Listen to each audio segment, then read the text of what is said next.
Philosophers and Fools is a cozy neighborhood bookstore bar right here in downtown Charleston that offers you books, snacks, and drinks in a safe space.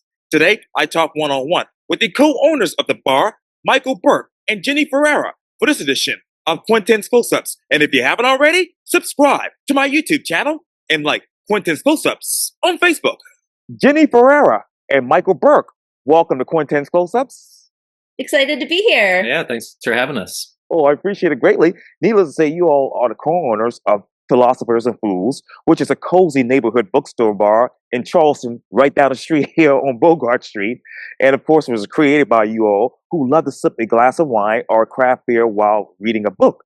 And of course, now you have this amazing neighborhood bookstore that people love. So tell me, what's new, what's now at Philosophers and Fools? Oh my goodness. Wow. Where do we start? Well, we're just shy of 2 years old. We'll be 2 in March. And over the past year, we've added on a lot more events and programming. So every month we have this great series called Extra Credit, where we invite in a professor from the College of Charleston to give a talk on whatever their specialty is or whatever they're currently researching. And it's always the first Thursday of the month at 7:30 p.m. We have our own book club that meets once a month. We have trivia once a month. We have bingo once a month. And then we pepper in other events throughout the month as well, like maybe a ceviche pop-up or wine and cheese classes or author events. So that's definitely been keeping us busy. Oh, that is amazing. And Michael, when I stopped by the store earlier today while out doing food deliveries, I know that you were busy on your laptop working on things. But what else are you all researching when it comes to what's going on in the community in the world today? I mean, obviously, as far as Philosophers and Fools are concerned, we're constantly looking at what books are coming out. We're constantly checking out new wines, new beers, things like that. But obviously, we also just try to keep abreast of kind of what's going on in the community, what's going on in the neighborhood, what's going on in the city. We meet and talk with a lot of other, small business owners around, especially around the Elliotboro, Cannonboro area, but also just kind of throughout the Charleston area to kind of understand, what the community looks like, what the city looks like, kind of what everybody else is seeing, to just kind of make sure we can provide a place for Charleston folks to come and hang out and feel welcome. And so we kind of want to make sure that we are adjusting to what is going on around us. And so let me ask you, you all are coming up obviously on 2 years, and people love you all in the Elliotboro, Cannonboro neighborhood, of course. So what exactly does the community want from Philosophers and Fools? I think a couple things. One, as a space, we're sort of a different concept for Charleston. We are a bookstore. We sell books. We are a bar. We have wine and beer and snacks. But we also are a third space. So we have some seating areas where people can come and they can work or have a meeting or host their book club or just kind of get out of their home or their office and take a little me time, I guess. And if they like being surrounded by books and friendly people, we're a great spot for that. And, I think... and also just to hang out with friends. Like you can, just come in and have some drinks and hang out with your friends like you would at any other bar.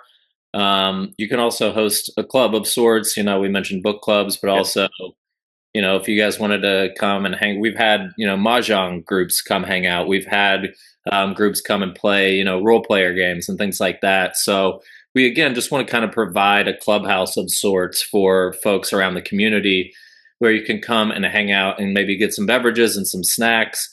And even if you aren't maybe a big reader, you're still welcome to kind of come and hang out and enjoy the space as you kind of see fit. But obviously, if you're a reader, we're also a fantastic fit for that. I think something else that we feel very lucky, and we've been working for it, or towards it, but the community that has embraced us here and come in,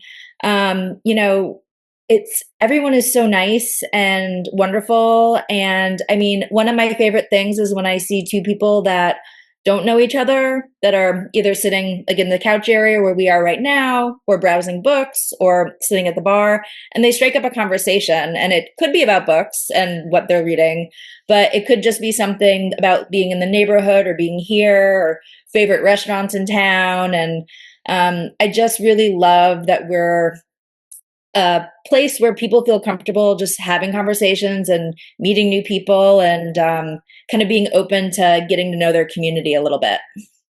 Let me ask you just a basic question. What exactly are you all reading today, these days? Oh, so many things. Too many things. Yeah. I'm currently reading, I'm actually leading our book club, our December book club this month. The book is called Amanda.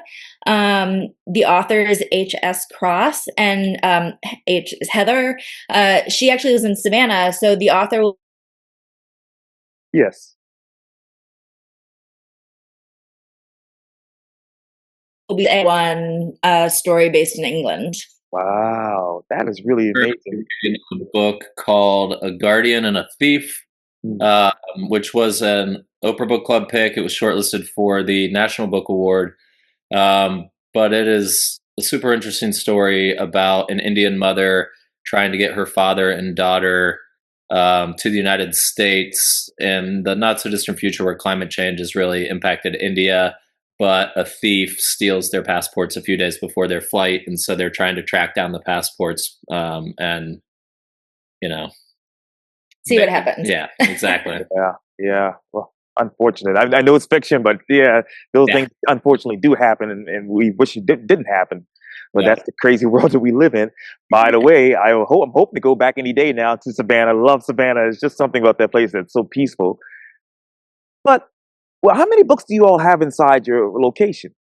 Oh my gosh. I mean, it changes every day depending on receiving books and selling books, but we're around 4,000. Wow. And how many are actually new versus used?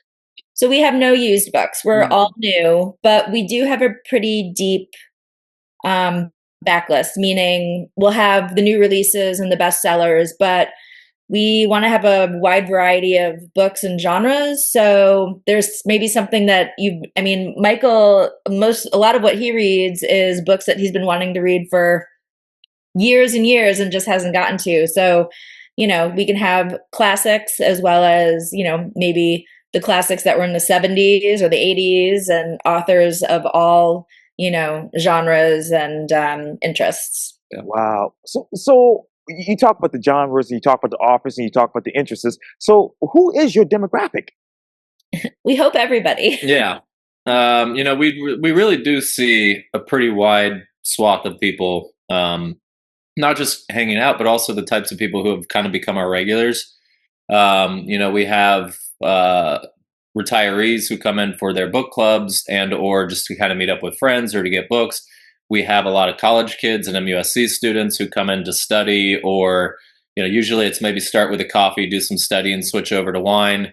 We've got young professionals, we've got families around the neighborhood and things like that, and so it's been really nice to kind of see a pretty diverse collection of people kind of embrace the space. And you talk about that space, Michael. What is the biggest difference from when you all started 2 years ago to right now? I would say that we're just constantly trying to adjust to what people want the space to be. Right, there are certain pillars of the business that we rest on that are kind of our load bearing, MOs. And that is, we want to have wines and beers that we are proud to serve. The wines are generally natural, sustainable, organic type wines in one way or another. We carry craft beer that we like drinking. We carry soft drinks and things like that we are proud to serve. We also are very proud of the books we carry. And so there's certain things like that we won't necessarily change. But outside of that, we try to adjust to things. If people do want more fantasy books, we'll steer into that. If people want more biographies, we'll steer into that. If people want, more wines from a certain region, we can steer into that, right? If people come to us and they say, hey, I've got an idea for an event. Your space might be good for it. We want to hear them out and we want to talk to them and see how we can collaborate with them, individuals and local businesses and things like that. Because again, like we want to build community. We want to make connections with people. We want people to make connections in this space. And so we want to provide as many opportunities as possible to reach as many different people as we can and give them kind of a medium through which to meet and interact with their, neighbors. And Jenny, let me ask you. Obviously, you all talked about the space throughout this particular interview. What other spaces have you all been able to create because of that space that you have on Bogart Street? Well, I mean, that's kind of an interesting question. We have the space here, and I do think just from the community space of the people we've gotten to meet and collaborate with, both friends and neighbors, and then other groups in town. We, have done a couple things with Charleston Friends of the Library. We're hoping to do some more collaborations with them in 2026. Same with Charleston Literary Festival and Splito, and some of those groups. Work with the Whale, we've done some work with in Grove. So yeah, we've had some artists come in and do like little workshop pop-ups or education classes, things like that. So we're not yet we're almost there, but really to your question about how has the space changed, I do think there's a lot of, we're just always refining and, seeing what makes sense in the physical space. I mean, we're only so big, so we can only physically do so much, but, I don't know. I just think there's so many creative ways to provide new, exciting learning opportunities or places of comfort or conversation for the community. And, hopefully in 5 years from now, we'll have evolved even more. Yes, and I want to get to that question at the end as well. But let me ask you, this is a silly question, but what fools people the most about Philosophers and Fools? What fools people the most? Yes, ma'am. I think I would say that. Go ahead. Yeah, I would say that generally, and people are coming around a little bit more to it day after day. But especially when we first opened, nobody had any idea what we were. We would have people come in pretty much every day and just kind of be like, huh. And it didn't seem like that crazy of an idea to us when we were kind of putting it together and getting it open. But once you kind of open and people said, oh, so you're a bar and all these books are just for people to read while they're here? I'm like, no, they're for sale. We're also a bookstore. Or they'd come in and they'd go, oh, you guys are a real bookstore. We just thought you were a bar that had a few books for sale. And so I think over the last, year and a half to almost 2 years, we've smoothed that out a little bit. But because I think we're a unique concept in Charleston, it took a little time for people to kind of wrap their heads around it. I was going to say, because of our name, we do every once in a while people come in thinking we're a bookstore for philosophy books. Mm-hmm. And we do have a great philosophy section, and it is also, I'm working on growing it. But I think some people came in thinking we were only a philosophy bookstore. This is going to be a redundant, silly question too, but what is the philosophy of Philosophers and Fools?